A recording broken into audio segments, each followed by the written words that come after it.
Morning, partners. Just heading to town today, get on with a few jobs. Had a mate of mine passed away about 24 hours ago. Very, very good mate. And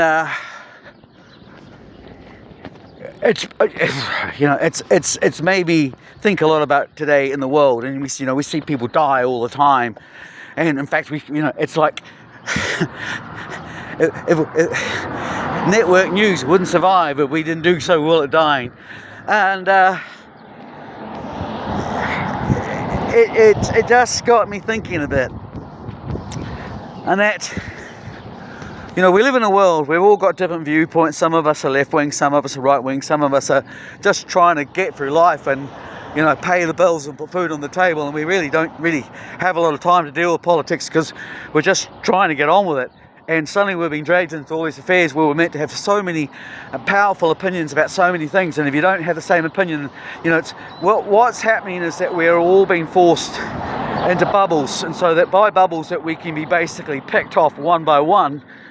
And I'm really sick of this shit. I'm so sick of this shit because here's some basic facts, okay? It doesn't matter whether you believe in climate change or you don't believe in climate change. The idea that we're spending all this massive amounts of money and we get bombarded all the time telling us that there's so many crises going on, and there's algae bloom and there's climate change and there's the threat of the Russians and blah, blah, it goes on and on and on.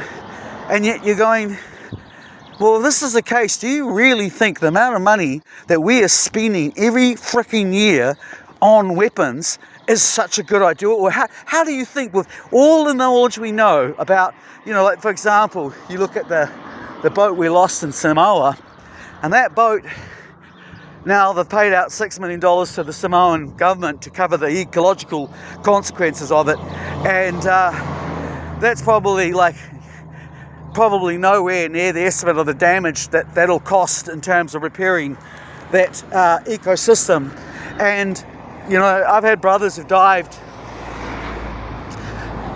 in that part of the world, and they tell me that there's all these warships out there that are basically ticking time bombs full of all sorts of chemicals and material, from mercury, diesel, you name it.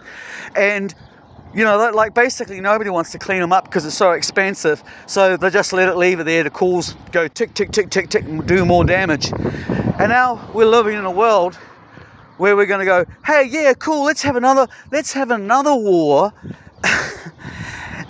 global war, and with weapons that are now so much more immensely sophisticated and capable of killing to the 10th power more, and probably more the 100th more power than the weapons in World War II, which basically make the modern battlefields just toxic soup for freaking centuries to come. We can't afford this shit. That's it. So it doesn't matter whether you're left wing or you're right wing. Why do we have to explain this stuff to people like your children? Governments have no business spending massive amounts of money on helicopters and tanks and things when there are 85,000 people in New Zealand alone on the waiting list. And I'm sorry, when I see the flag, the Free Palestinian flag flying down the main street of Takaka, there's two things that flick into my mind. The first one is, people of Takaka have got enough on their plate without having to turn around and worry about one more thing. That if you don't worry about this, you're a bad person. Or basically in a way where somebody might have an opposite way. But my thought process, the second thing that pops into my mind is I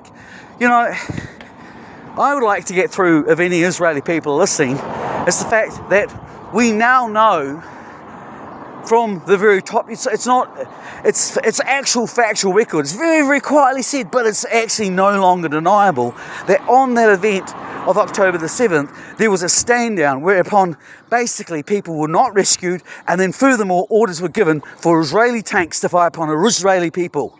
This is not a Free Palestine crime. This is a crime against humanity, period. People who are Israeli were killed by their own governments. And they kill people that were Palestinian. And we should be focusing on that fact, not trying to make everything a fucking polarised mess. So awfully very passionate about it, but it just strikes me as this is how obvious it is. If we can try and actually approach these issues by looking at what the commonhood is and not what our difference is, we might make some progress. At the current progress, however, it was what we've been asked to do, is we've been asked to turn onto these, switch these things. This alone is our only means. If you're not on here, you're not part of the game. Well, you know what? I don't really want to be part of the game. And so, that's what we should really be doing. Instead of enabling ourselves and buying, going out and buying the Starlink, Elon Musk, and then going, isn't Elon Musk a twat? Why you buy his product? We need to be getting smarter than that. If you don't like Israel, don't jump on a boat without any aid and go over to the other side of the world so that you can go on about Palestinian and then attach your cause, hijack that cause so it becomes about promoting whatever your cause might be. Yeah? If you don't agree with what Israel has done, what you need to do is stop buying any Israeli products.